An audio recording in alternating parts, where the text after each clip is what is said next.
Assalamualaikum warahmatullahi wabarakatuh. Waalaikumsalam warahmatullahi wabarakatuh. Bismillahirrahmanirrahim. Alhamdulillahi rabbil alamin. Wal aqibatu lil muttaqin. Wala udwana illa 'alal zalimin. والصلاة والسلام على أشرف الأنبياء والمرسلين سيدنا ومولانا محمد وعلى آله وأصحابه المجاهدين الطاهرين أما بعد. Saudara-saudara kaum muslimin rahimakumullah. Salah satu kelebihan makhluk bernama manusia, yaitu bahwa Allah subhanahu wa ta'ala menghiasi hidup manusia ini dengan syahwat, atau yang lazimnya kita sebut sebagai hawa nafsu. Inilah tenaga yang merupakan daya dorong yang melahirkan dinamika dalam kehidupan manusia, yang menyebabkan terus-menerus terjadinya perkembangan dalam sejarah peradaban dan kehidupan manusia. Hawa nafsu bisa melambungkan seseorang kepada puncak kejayaan, dan hawa nafsu dapat menenggelamkan seseorang ke dasar jurang kehancuran yang paling dalam. Pada surah Ali Imran ayat 14, Allah subhanahu wa ta'ala berfirman, A'udzu billahi minasyaitonir rajim. Zuyyina lin-nasi hubbus syahawati minan nisa'i wal banin wal qanatiril muqantarati minadh dhahabi wal fiddah wal khaylil musawwamati wal an'ami wal harth. Dzalika mata'ul hayatid dunya wallahu indahu husnul ma'ab. Mari kita perhatikan ayat ini lebih dekat lagi. Allah subhanahu wa ta'ala menjelaskan, Zuyyina linnasi hubbus syahawat. Makhluk manusia itu dihiasi dengan hawa nafsu. Dengan kata lain, hawa nafsu adalah perhiasan. Manusia tanpa hawa nafsu sama saja dengan orang yang tidak berhias, monoton, tidak mempunyai perkembangan dalam gerak kehidupannya. Tetapi kalau hawa nafsu adalah perhiasan, maka jika kita berbicara soal perhiasan, ada dua hal yang harus menjadi catatan pokok. Pertama, kapan satu perhiasan boleh kita pakai? Yang kedua, di mana perhiasan itu harus kita pakai? Kalau saudara berdandan rapi, pakai sepatu dengan kaos kaki, celana, jas, pakai dasi segala macam, tapi itu saudara lakukan pada saat saudara akan pergi ke WC, maka saudara sudah memakai perhiasan tidak pada waktu yang tepat. Begitupun sebaliknya, kalau jam tangan saudara pakai di kaki, kopiah saudara pasang di kaki, lalu sepatu naik ke atas jidat, maka saudara memakai perhiasan tidak pada tempatnya yang tepat. Demikian juga sifat yang bernama nafsu. Kapan dia boleh diperturutkan, di mana dia boleh disalurkan, adalah tugas daripada agama untuk mengatur syahwat atau hawa nafsu. Lihatlah kehidupan malaikat. Malaikat makhluk yang diciptakan Allah tanpa hawa nafsu. Maka kehidupan malaikat monoton. Malaikat tidak mempunyai peradaban dan kebudayaan. Malaikat adalah makhluk yang secara instinktif diciptakan untuk berbakti, tidak punya alternatif atau pilihan lain. Saudara lihat, Ada malaikat yang sejak diciptakan diperintahkan untuk sujud, sujud saja sampai sekarang enggak bangun-bangun. Ada malaikat yang sejak diciptakan diperintahkan untuk tasbih, tasbih saja, yang lain tidak. Ada malaikat yang sejak diciptakan diperintahkan mencabut nyawa, nyawa saja urusannya, yang lain tidak. Pekerjaannya monoton, tetapi memang karena tidak ada hawa nafsu, tidak ada kecenderungan malaikat untuk nyeleweng. Belum pernah kita dengar misalnya ada malaikat Jibril korupsi ayat. Ini kelihatannya ayat bagus ini, nggak usah disampaikan kepada bawahan Muhammad, dipakai sendiri saja. Tidak. Kita belum pernah dengar malaikat maut keliru mencabut nyawa orang yang belum waktunya modar. Belum pernah. Malaikat itu ibadun mukramun la ya'sunallaha fima amarahum wa yaf'aluna ma yu'marun. Maka kehidupan malaikat adalah monoton. Dinamika tidak ada, peradaban dan kebudayaan juga tidak ada. Andai kata bumi dan seluruh isinya diserahkan kepada malaikat untuk mengisinya, barangkali saudara tidak akan pernah kenal jembatan Semanggi, saudara tidak akan pernah kenal Monas, gedung-gedung bertingkat, gedung-gedung pencakar langit. Semua yang menggerakkan itu adalah karena manusia mempunyai hawa nafsu. Nah, kemudian pada kalimat berikutnya Allah memberikan rincian. Apa nafsu kepada apa yang paling menonjol dalam kehidupan manusia itu? Pertama, minan nisa, hawa nafsu kepada perempuan. Ini tentu yang ditujukan laki-laki. Dimanapun saja makhluk bernama laki-laki, kalau dia normal, tidak impoten, mesti suka kepada perempuan. Itu wajar, bin pantas alias normal. Tetapi tadi saya katakan di awal, nafsu kepada perempuan adalah perhiasan. Kapan makainya, di mana makainya, itulah tugas agama memberikan tuntunan dan aturan. Saudara-saudara kaum muslimin rahimakumullah, nafsu kepada wanita dapat mengantarkan seseorang kepada puncak kejayaan. Tapi nafsu kepada wanita bisa menenggelamkan seseorang ke jurang kehancuran. Bergantung kepada latar belakang apa yang mendorong timbulnya syahwat tadi. Dengan kata lain, motivasi syahwat tadi digerakkan oleh iman dan ketakwaan, atau semata-mata karena memang syahwat yang merupakan kendaraan iblis.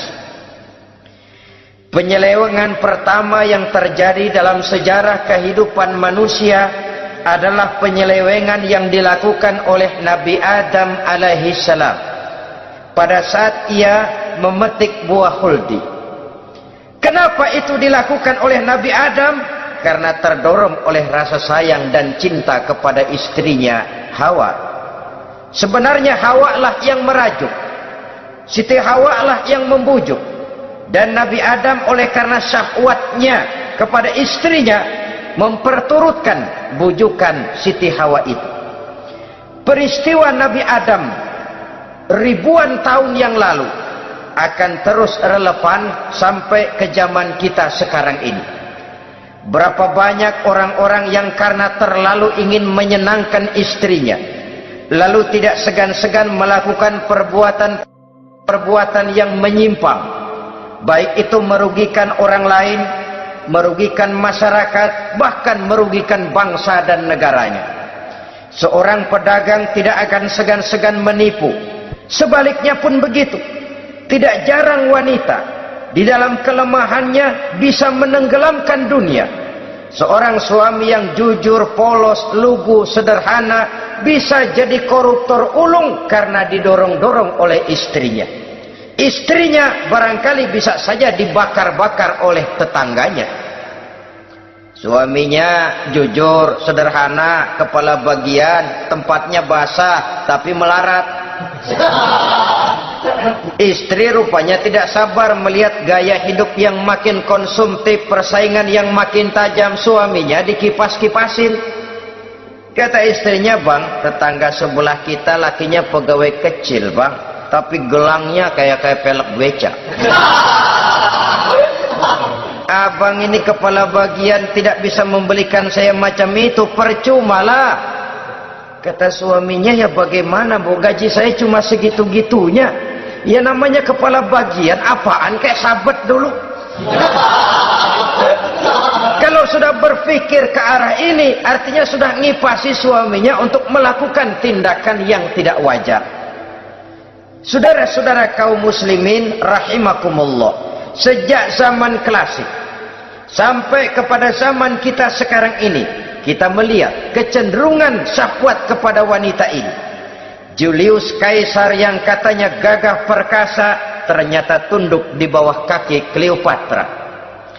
Napoleon Bonaparte, the Lion of Europe, singa daratan Eropa, luas kekuasaannya, gagah perkasa tentaranya, kepada siapa dia tunduk? Ke bawah kakinya Margaret Josephine. Demikianlah di zaman kita sekarang, kita melihat di Jepang, betapa Perdana Menteri Uno didesak mengundurkan diri dari jabatan Perdana Menterinya oleh karena terlibat skandal dengan geisha. Kita juga melihat di Amerika betapa Senator Gary Hart dari Partai Demokrat yang masih muda, jenius, diharapkan masa depan Amerika lahir dari tangannya, terpaksa mengundurkan diri dari calon presiden oleh karena terlibat skandal dengan Donna Rice.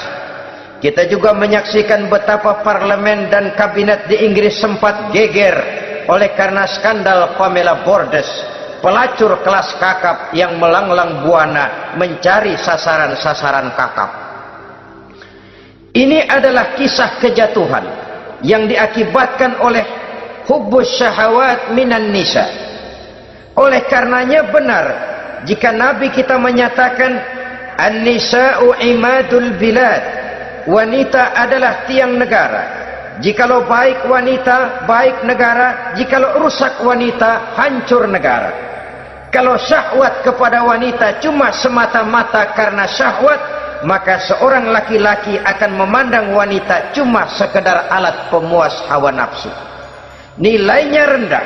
Sedangkan agama kita mengajarkan ma akraman nisaa illa karimun wa ma ahanan nisaa illa laimun, kata Nabi. Tidak akan menghormati kaum wanita kecuali orang-orang yang terhormat, dan tidak akan merendahkan derajat kaum wanita kecuali memang orang-orang yang rendah moralnya. Dengan kata lain, apabila syahwat minan nisa ini dilandasi dengan semangat iman dan ketakwaan, maka kehidupan Rasulullah sallallahu alaihi wasallam sungguh menjadi figur dan contoh dalam kehidupan kita. Perkawinannya bukan karena wajah yang cantik semata-mata, tapi lebih merupakan nilai ibadah kepada Allah Subhanahu wa taala. Dengan demikian, kecenderungan kepada hubbus syahawat minan nisa dikontrol oleh nilai iman. Barometernya, tolok ukurnya adalah iman. Di zaman sekarang banyak kasus kawin campur yang pada akhirnya akan membingungkan kita sendiri. Padahal Al-Quran secara jelas dan tegas memberikan bimbingan. Orang itu kalau sudah, kata Imam Syafi'i, wa ainur ridha an kulli aibin kalilatun kama anna aina suhti tubdil masawiya. Mata kalau dibalut cinta dia buta terhadap nista, tapi mata kalau dibalut benci hanya melihat yang keji-keji saja. Biasanya cinta kepada wanita memang bisa menimbulkan dorongan yang positif, tapi juga bisa membuat seseorang buta sama sekali. Dorongan yang positif paling kurang dari segi penampilan. Coba lihat lelaki kalau lagi demen perempuan, lenjeh banget kan. sisiran rambutnya rapi, teriskaan bajunya lancip, sepatunya mengkilat, kantong celananya tebel, perkara anduk isinya bukan soal. Yang penting kan gaya. Lalu dinamis, kreativitasnya ada saja timbul. Tapi pada sisi lain, jikalau orang sudah kehilangan pertimbangan, juga kadang-kadang tidak segan-segan mengorbankan akidah, mengorbankan nilai-nilai iman. Padahal ini taruhan utama, sampai Quran dengan tegas memberikan peringatan. Wala ammatun mu'minatun khairun min musyrikatin walau a'jabatkum. Perempuan budak yang hitam legam, kalau beriman itu lebih baik untuk dinikahi daripada wanita cantik berkulit kuning langsat tapi musyrik. Lebih baik budak yang hitam legam beriman daripada wanita cantik berkulit kuning langsat berhati bangsat. Tapi kita kadang kehilangan pertimbangan. Karena agama, karena cinta agama digadaikan, karena cinta akidah terjual, karena cinta keyakinan jadi korban. Ini semua penyakit yang datang dari hubbus syahawat minan nisa, kecenderungan mengumbar nafsu kepada perempuan. Ini memang perhiasan, tapi bisa juga jadi bumerang dalam kehidupan manusia. Berapa banyak penyelewengan terjadi karena pengaruh wanita yang tidak bisa jadi bisa. Ini pengaruh di dalam kehidupan memang sedemikian besarnya, sehingga saudara-saudara kaum muslimin, inilah yang perlu dikendalikan dalam kehidupan, kapan dan di mana. Kalau nafsu adalah perhiasan, kapan dan di mana perhiasan itu harus kita pakai, di mana dia harus kita tempatkan. Begitu juga yang menyangkut soal perempuan. Kapan? Ya kapan tentu kalau sudah nikah. Di mana? Yang jelas bukan di depan umum.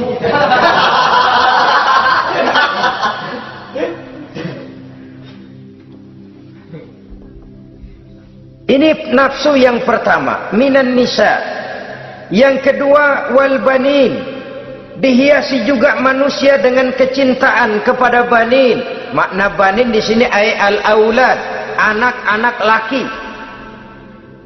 Kenapa disebut banin, anak-anak laki?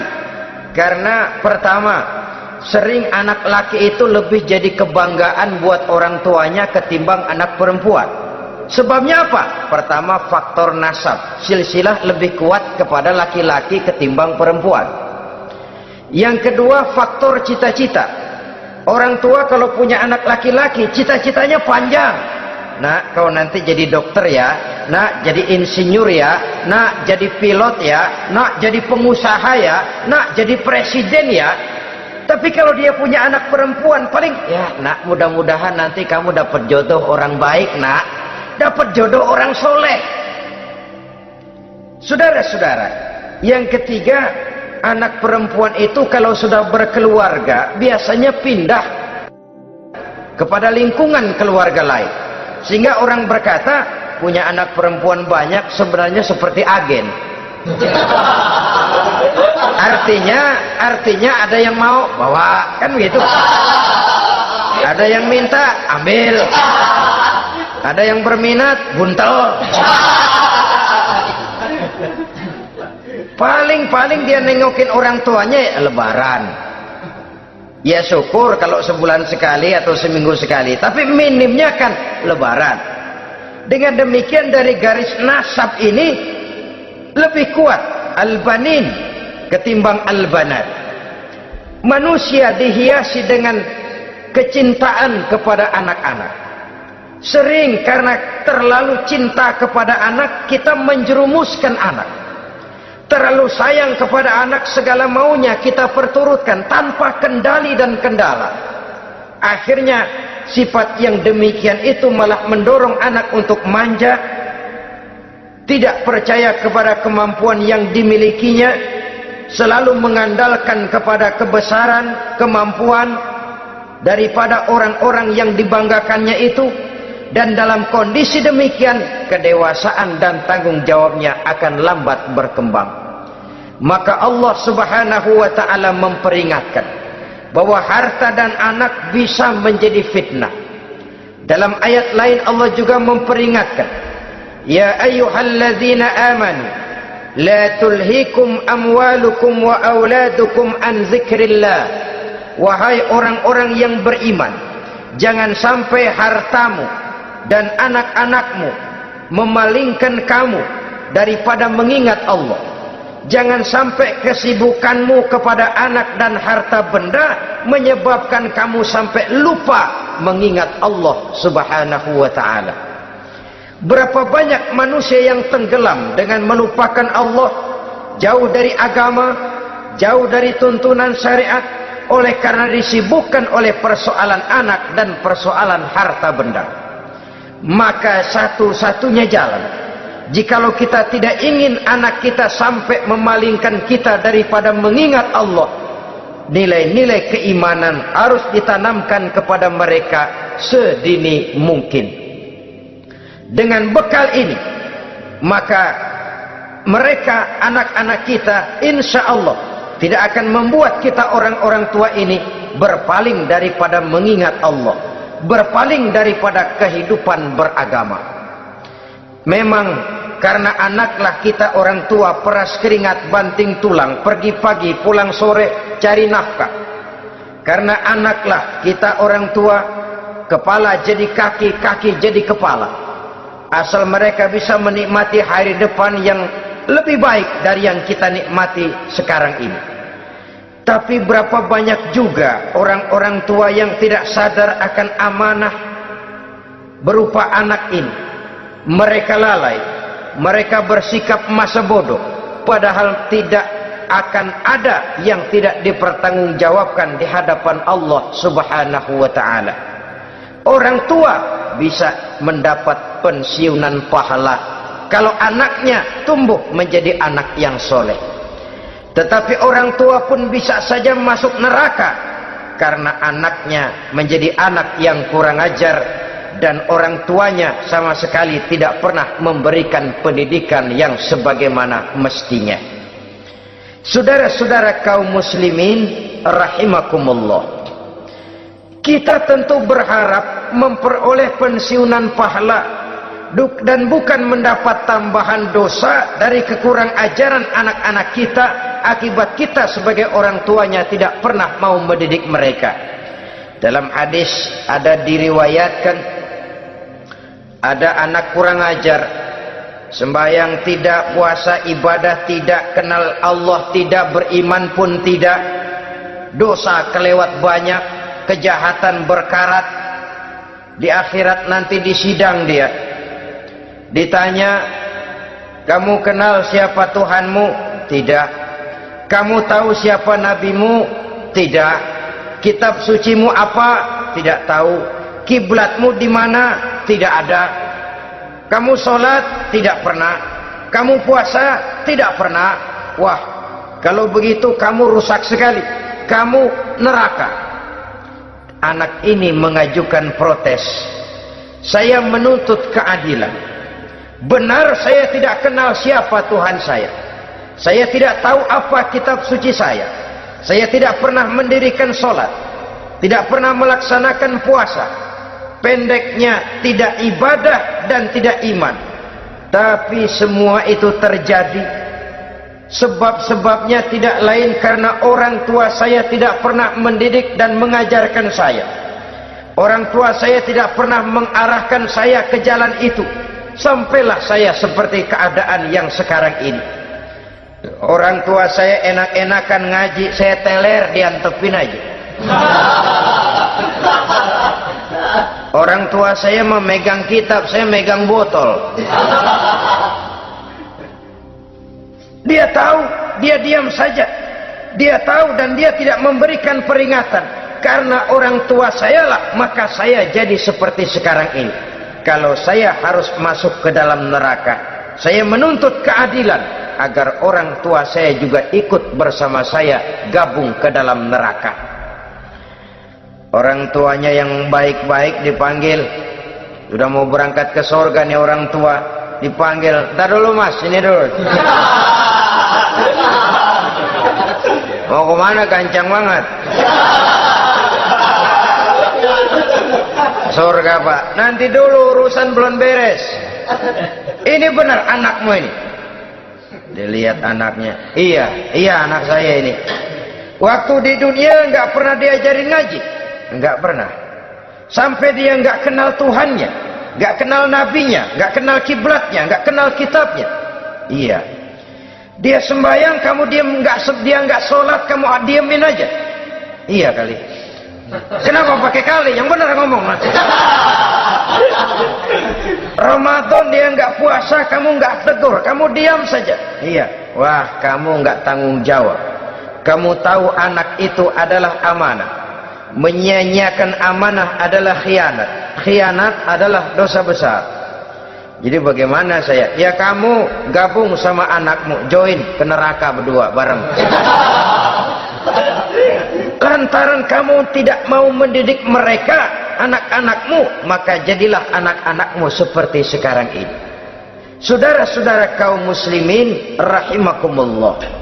Sebaliknya, jikalau anak-anak kita yang kita cintai ini, yang merupakan buah hati belahan jantung, tumbuh dan berkembang menjadi anak-anak yang soleh, yang bermanfaat bagi masyarakatnya, bagi agama, bangsa dan negaranya, kita orang tuanya bolehlah tentram menerima pensiunan pahala.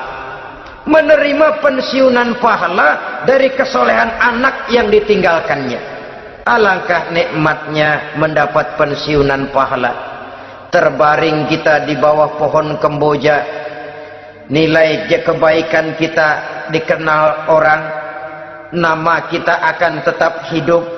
Oleh karena kita meninggalkan anak-anak yang tumbuh menjadi generasi yang soleh, bukan anak yang salah.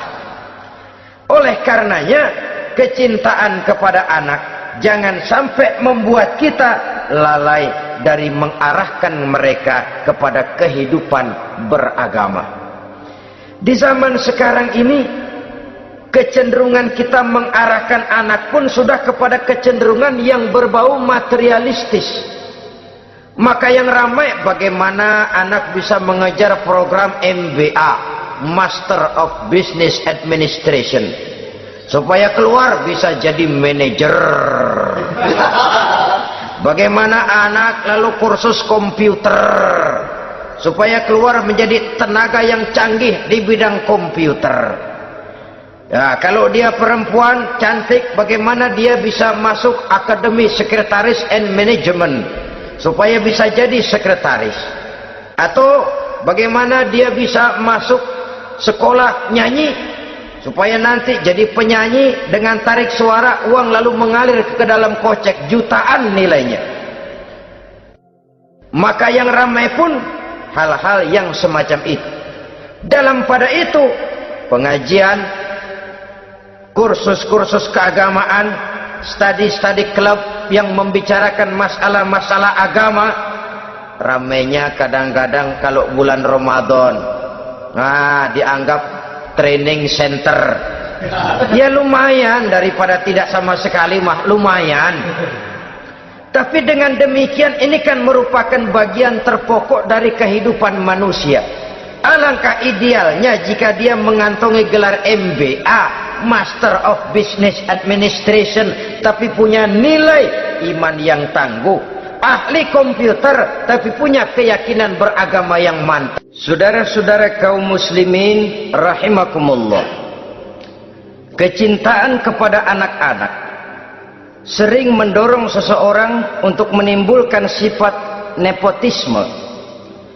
Segalanya serba garis keturunan.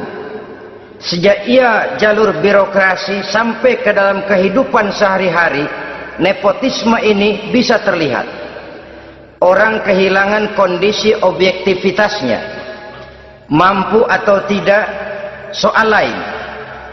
bidangnya atau tidak bukan soal. Yang penting masih ada hubungan keturunan. Maka timbullah tumpang tindih untuk sesuatu pekerjaan yang tidak sesuai dengan kemampuan dan keahliannya. Di desa-desa kita melihat masjid, ketua masjid bapaknya, bendahara anaknya, sekretaris mantunya, Bilal besannya, kul beduk engkongnya. Pokoknya asal masih ada garis keturunan masuk, tidak minggir. Ini pada akhirnya kurang menciptakan pemerataan kesempatan. Iyalah kalau profesinya, tapi kan jarang yang demikian itu. Kita boleh cinta kepada anak-anak kita, tapi jangan lalu mempergunakan posisi yang kebetulan kita gunakan untuk menempatkan anak-anak kita lebih dari kemampuan yang mereka miliki. Nepotisme yang lahir, sehingga ini bukan saja tidak mendidik, tapi mengakibatkan terjadinya tumpang tindih. Tidak lagi berprinsip the right man on the right job, bahwa orang harus ditempatkan sesuai dengan keahliannya, tapi kita sudah berpikir subjektif, ahli atau tidak ahli, asal masih berbau keturunan, ayo silahkan. Nepotisme yang akan lahir. Oleh karenanya, mencintai anak adalah sesuatu yang merupakan perhiasan di dalam kehidupan. Wajar, tetapi harus kita menempatkannya sesuai dengan semestinya. Ini yang kedua. Yang ketiga, nafsu yang menghiasi hidup manusia itu adalah nafsu kepada wal qanatiril muqantarati minadz zahabi wal fiddah. Al-qantarah ay al-malul katsir. Kecintaan, kesenangan, nafsu kepada harta benda yang banyak daripada emas dan perak. Ini tentu sesuai dengan situasi dan kondisi. Kecintaan untuk mengumpulkan harta benda yang sebanyak-banyaknya, baik itu berupa emas, baik itu berupa perak. Ini cuma penyebutan beberapa jenis dari kecenderungan manusia kepada harta benda. Bukankah sering dikatakan orang bahwa manusia di dalam berhadapan dengan harta itu seperti meminum air laut. Makin diminum, makin kering tenggorokan, makin haus kita dibuatnya. Apabila watak ini kita perturutkan, maka manusia tidak akan pernah kenal puas, tidak akan pernah kenal cukup. Nabi kita memberikan peringatan, "Lau anna libni Adam wadiyani min zahabin labtagha lahu mathalisan wa la yamla'u jawfa ibni Adam illa turab."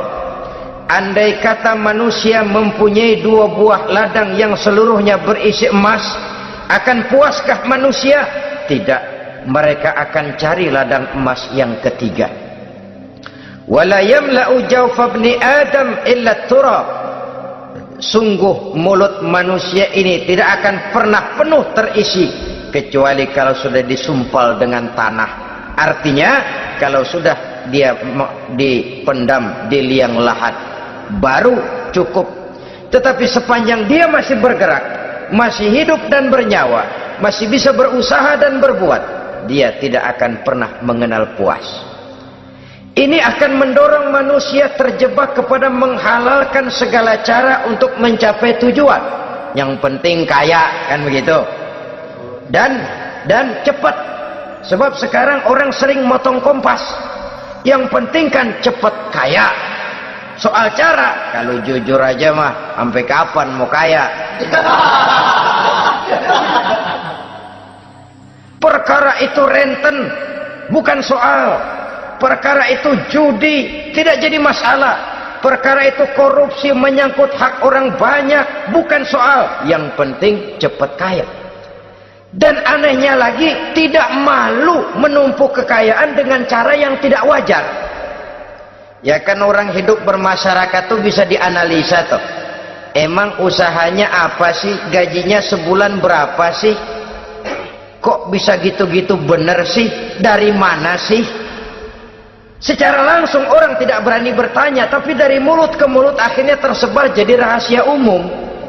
Si Ano kan punya ano, dia ano, anonya seano.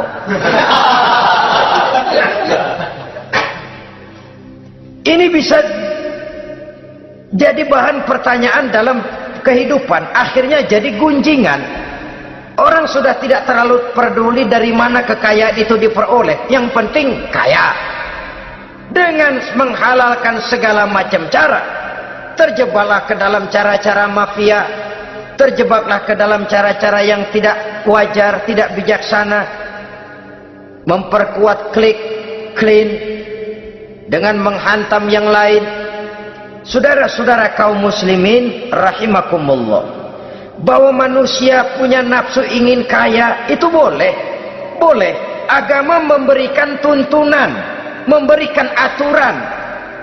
Tidak hanya sekedar asal kaya, tidak hanya sekedar asal banyak harta. Malahan hadis menyatakan, kalau saudara diberikan umur panjang, pertanyaan akhirat cuma satu kok. Umurmu kau habiskan di mana? Kalau saudara diberikan amanah berupa ilmu pengetahuan, pertanyaan akhirat juga cuma satu kok. Ilmumu kau amalkan untuk apa? Tapi kalau kita diberikan amanah berupa harta benda, pertanyaan akhirat itu dua. Min aina iktasabahu wa fima anfaqahu. Dari mana hartamu kau dapat, kemana hartamu kau belanjakan. Dari mananya ditanya, kemananya juga ditanya, depan belakang ditanya.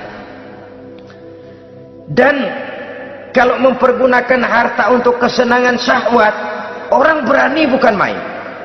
Tapi kalau untuk kepentingan agama, yang hakikatnya untuk kepentingan dirinya sendiri, berat seperti nyabut bambu dari ujung. Orang kalau menyumbang masjid 100.000, itu kan zohirnya memberikan panitia masjid, tapi hakikatnya kan dia nabung buat dirinya sendiri. Seolah-olah dia cuma berkata, Pak, tolong saya titip 100.000, ini untuk kepentingan saya di akhirat nanti. Silakan uangnya mau dibelikan semen, pasir, kaca, pintu, jendela, silakan. Saya cuma titip, ini untuk saya di akhirat nanti. 100.000 Pak. Zohirnya dia memberikan kepada panitia masjid, madrasah, pesantren, yatim piatu. Hakikatnya dia nabung buat dirinya sendiri di akhirat. Malah tabungan ini bukan SDSB namanya, SDBS. Sumbangan dana berhadiah surga, itu SDBS namanya. Sekarang orang mengejar SDSB, lalu berat mengejar SDB. Sumbangan dana yang berhadiah surga langsung dari Allah Subhanahu wa ta'ala. Coba kalau dia main golf, sewa lapangan golf itu 400-500 ribu sebulan, paling 4-5 kali main. Beli stick golfnya saja sampai jutaan. Datang panitia pembangunan masjid 100.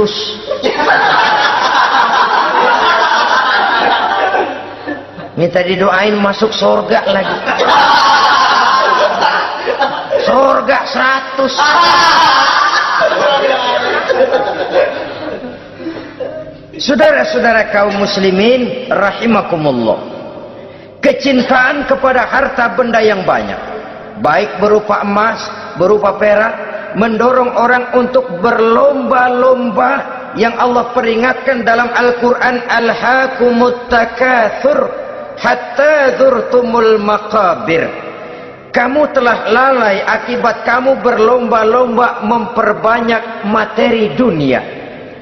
Hatta zurtumul maqabir, sampai kamu dekat masuk ke liang kubur, baru rupanya sadar bahwa perlombaan ini tidak akan pernah sampai ke garis finish. Betapapun jauhnya rally Paris-Dakar, garis finishnya ada. Betapapun hebatnya medan yang ditempuh, buasnya gurun pasir Afrika, garis finishnya pasti ada.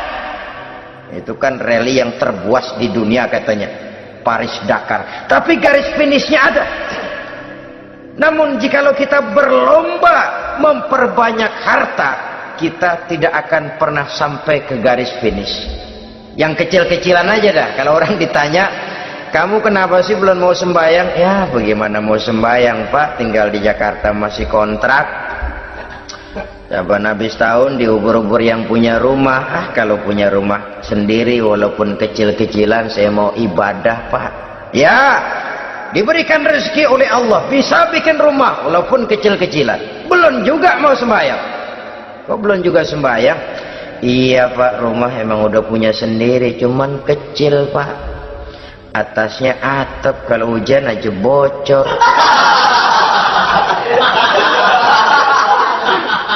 Kalau bisa bikin rumah yang permanen Pak, tenang, saya ibadah, sembahyang saya rajin. Iyalah, diberikan rezeki bisa bikin rumah permanen, bagus rumahnya. Lain lagi, iya, rumah sudah permanen, tembok, ubin, cuman isinya belum ada Pak, perabotannya. Duh. Kalau punya peralatan rumah tangga yang memadai, tenang, saya ibadah. Diberikan juga rezeki bisa beli perabotan rumah tangga yang lumayan. Di atas tekelnya sudah pakai karpet, mebelnya spaghetti, tempat tidurnya alga spring bed dan pillow, ada kulkas, ada TV, di sebelah TV ada kunci mobil. Kuncinya mobilnya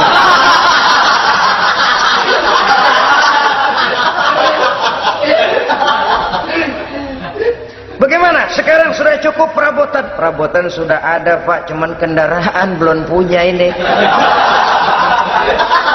Kemana-mana masih ngukur jalanan aja.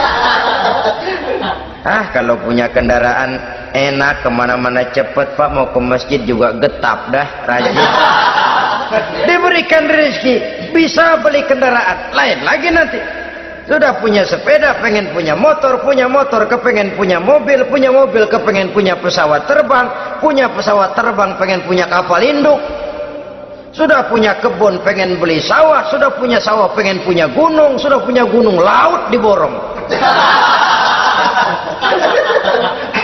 Perlombaan materi tidak akan pernah membawa kita ke garis finish, karena sifatnya sangat abstrak, bahkan akan mendorong kita seperti gurita, cenderung kepada penyakit tamak bin rakus alias serakah. Dengan demikian saudara-saudara, bahwa kecintaan kepada harta merupakan nafsu, dan nafsu itu adalah perhiasan, dia bisa menjadi daya dorong positif.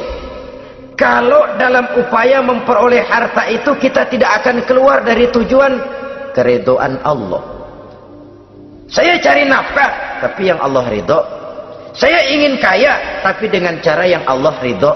Ini kunci yang akan menyelamatkan kita manusia dari perangkap menghalalkan segala cara.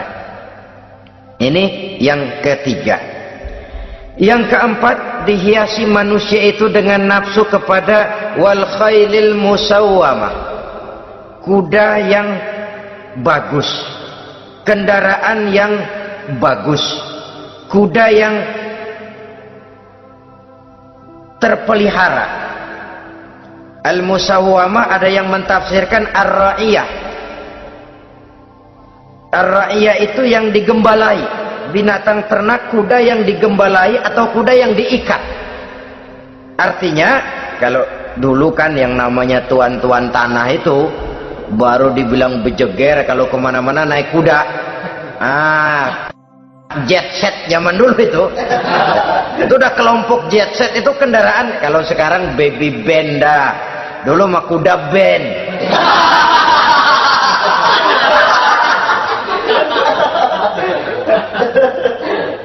Manusia punya kecenderungan suka kepada kendaraan. Apalagi di zaman sekarang ini, wah, iklan-iklan itu kan sangat menggoda kita, melayani segala macam bentuk penjualan. Nah, ini lalu terangsang biar duit cekak. Kalau udah ngebaca itu, wah, berani banget dah. Tahu duit nggak mungkin cukup, tapi begitu baca melayani segala macam bentuk penjualan dengan fasilitas ringan. Nah, jadi dah. Jadi juga punya mobil, jadi dah. Perkara utang itu bakal nyekek leher, bukan soal. Kasihan saudara-saudara kita di daerah-daerah yang terjebak kepada iklan-iklan merangsang yang akhirnya di luar kemampuan, sehingga terjebak pada saat dia harus mengembalikan kredit, dia tidak mampu, barang disita, uang hangus, nyengir deh. Bekipas sembari tahlil. Habis arang besi binasa. Bahwa kita menginginkan kendaraan yang serba baik, silahkan. Tiap akhir tahun ganti merek, keluar yang baru, ganti lagi. Itu kalau orang yang mampu. Buat kita yang tidak mampu, kenapa tidak bersyukur melihat yang lebih rendah di bawah kita? Alhamdulillah kita punya mobil, tangga kita cuman punya motor. Yang punya motor, syukur kita punya motor bisa rada cepetan. Tangga sebelah punya sepeda, mana-mana kekejek mulu.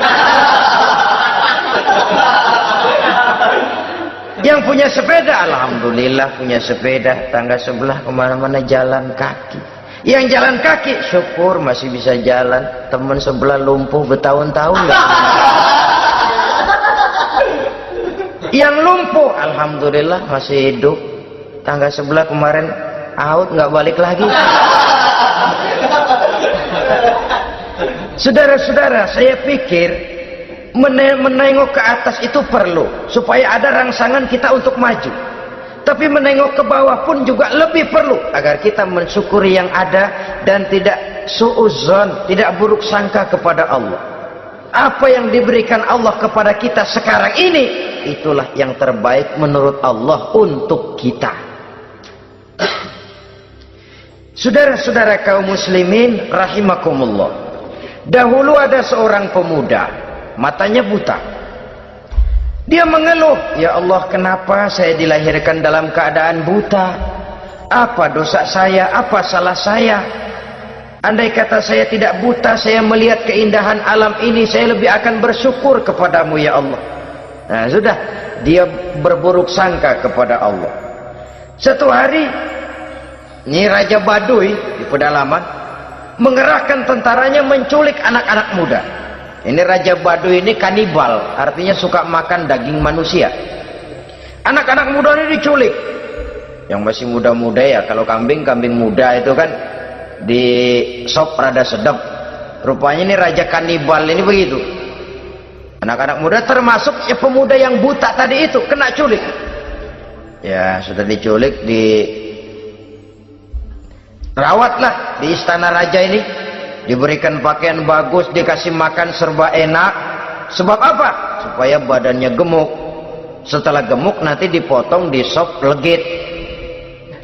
Udah, kerjanya cuma makan tidur, fasilitas nikmat, tidur enak. Udah giliran dapat 1 bulan 2 bulan kemudian, ketika mau diambil anak-anak muda ini, raja sendiri yang milih mana yang disop duluan nih. Sampai giliran anak muda yang buta ini, raja geleng kepala. Yang begini mah buta, dagingnya nggak enak. Ini satu lepas aja, lepas. Saya mau makan daging orang buta, lepas aja. Pulang ini anak muda, hati batinnya bersyukur, sujud syukur, ya Allah, katanya untung saya buta. Coba kalau saya nggak buta udah habis saya disop. 2 bulan yang lalu dia mengeluh, ya Allah, kenapa saya dilahirkan dalam keadaan buta? Sekarang dalam pulang ke rumah, perjalanan menuju ke rumah, dia berkata, alhamdulillah, andai kata saya tidak buta, habis badan saya disop oleh raja yang kanibal tadi itu. Saudara-saudara kaum muslimin rahimakumullah. Jadi dengan demikian pola hidup yang konsumtif sesungguhnya sangat tidak mendidik apabila dilatar belakangi oleh kemampuan yang tidak menunjang. Dengan demikian setidaknya mendidik orang untuk berkhayal. Anak-anak muda sama merek mobil ngerti banget dah, punya kagak? Ini BMW model terakhir nih. Nih, kemarin gue ngeliat di sana gue megang rame.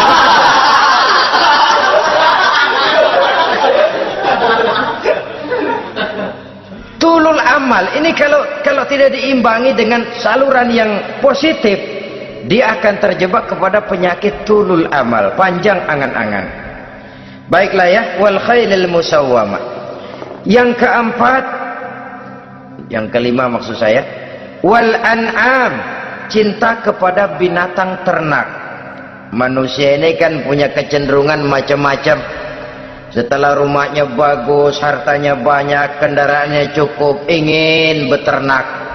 Jadilah peternak. Ini kecenderungan manusia, wajar saja sepanjang didapat dan dilakukan dengan cara-cara yang wajar. Wal hars, dan tumbuh-tumbuhan, bertani, bersawah, berladang, itu merupakan kecenderungan daripada manusia. Keseluruhan itu kata Allah, kecintaan kepada wanita, kepada anak, kepada harta benda, kepada kendaraan, kepada binatang ternak, kepada tumbuh-tumbuhan, zalika, semua itu mata'ul hayatid dunya, merupakan kesenangan hidup dunia. Berapa lama kesenangan hidup dunia? Sebentar, seumur manusia. Seumur manusia. Bahkan kadang-kadang pada saat dia masih hidup pun orang tidak sepenuhnya sempat menikmati kesenangan hidup dunia. Apabila ajal datang, selesailah kehidupan dunia sampai di situ. Orang-orang kafir, buat mereka surganya di dunia ini. Bila kehidupan di dunia selesai, selesailah sudah surganya sampai di situ. Kesemua itu janji kata Allah merupakan kesenangan daripada kehidupan di dunia. Wallahu indahu husnul ma'ab, dan Allah mempunyai tempat kembali yang sangat baik. Nah, setelah Allah menjelaskan semua itu, pada ayat yang ke-15 Allah memberikan jalan keluarnya. Memperturutkan nafsu kepada wanita, anak-anak, harta benda, kendaraan, binatang ternak. Bijaksanakah itu? Dalam ayat ke-15 surah Ali Imran ini Allah memberikan penjelasan tuntas. Qul a'unabbi'ukum bi khairim min zalikum. Katakan kepada mereka Muhammad, maukah kamu aku beri kabar yang lebih baik dari semua itu? Lebih baik daripada kesenanganmu kepada wanita, kepada anak-anak, kepada harta benda, kepada kendaraan dan sebagainya. Mau kamu aku beritahu yang lebih baik daripada semua itu? Jawaban tentu mau. Kalimatnya bukan ukhbirukum, a'unabbi'ukum. An-naba itu berita yang besar. Lain dengan al-khabar, itu berita biasa saja. An-naba, sehingga pembawa berita disebut nabi. Dari naba yanbi, pembawa berita yang benar. A'unabbi'ukum, maukah aku tunjukkan kepada satu berita yang benar-benar besar dan benar-benar lebih baik dari yang semua disebutkan tadi. Apa jalan keluarnya? Lillazina taqaw 'inda rabbihim jannatun tajri min tahtihal anhar. Bagi orang-orang yang bertakwa kepada Allah, mereka akan mendapatkan surga yang di bawahnya mengalir sungai. Khalidina fiha, mereka akan kekal di dalamnya. Wa azwajun mutahharah, dan mereka mendapat istri-istri yang suci. Waridwanum minallah, dan keridhaan daripada Allah subhanahu wa ta'ala. Kalau kamu hai orang-orang yang beriman, kalau kamu hai manusia menyangka bahwa nafsu kepada wanita, anak-anak, mengumpulkan harta benda, kendaraan yang menarik, binatang ternak dan tumbuh-tumbuhan itulah yang lebih baik untuk kesenangan dunia, memang itu kesenangan dunia. Tapi nih, seolah-olah kata Allah, nih saya kasih tahu kamu, aku beritahu yang lebih baik dari semua itu. Apa? Takwa kepada Allah. Kecintaan kepada wanita. Kalau takwa dasarnya, orang nggak amburadul, nggak semrawut, nggak pokoknya gue masalah perempuan dan membuat terus. Tapi punya kaidah, punya norma. Demikian juga kepada anak-anaknya. Demikian juga kepada harta benda. Pokoknya asal harta, mau halal mau haram, tekuk terus dah. Semuanya dilandasi oleh taqau, lillazina taqau, oleh ketakwaan kepada Allah. Nah, ketakwaan ini akan menghasilkan apa? Inda rabbihim jannatun tajri min tahtihal anhar. Melahirkan, menghasilkan surga yang di bawahnya mengalir sungai-sungai. Saudara-saudara kaum muslimin rahimakumullah, jika kita menyangka bahwa wanita bisa memberikan kesenangan, iya, kesenangan dunia. Jika kita menyangka bahwa harta benda bisa memberikan kesenangan, iya, kesenangan dunia. Jika kita menyangka bahwa kendaraan bisa memberikan kesenangan, iya, kesenangan dunia. Tapi kita tidak cuma ingin itu, kita ingin itu semua juga bisa membawa kesenangan akhirat. Caranya landasi dengan takwa. Kesenangan kepada wanita didasari dengan takwa. Maka jangan jadikan wanita cuma sekedar alat pemuas hawa nafsu. Kesenangan kepada anak-anak dilandasi dengan takwa. Maka anak-anak diarahkan kepada jalan yang diridhoi Allah. Kesenangan kepada kendaraan dilandasi dengan takwa. Maka kendaraannya selalu mengarah berjalan menuju jalan takwa, diridhoi oleh Allah Subhanahu wa taala. Kalau tidak, tuh mobil asal lempengan Ancol gancang banget dah.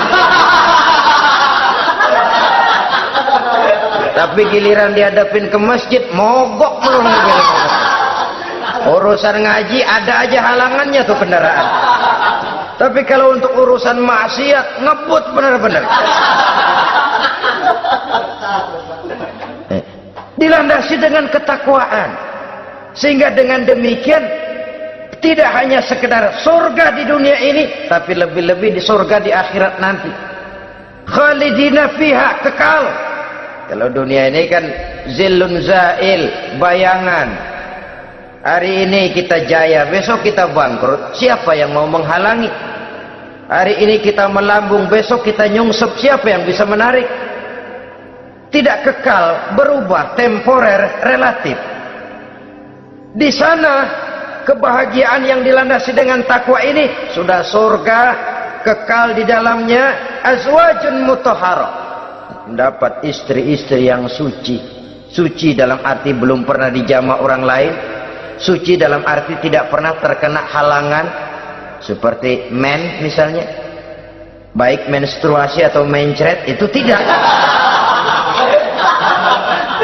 Azwajun mutahharah. Konon makna mutahharah ini ya artinya juga bisa selalu gadis, bidadari itu, selalu perawan, tidak pernah janda, walaupun tiap hari dipakai, perawan terus.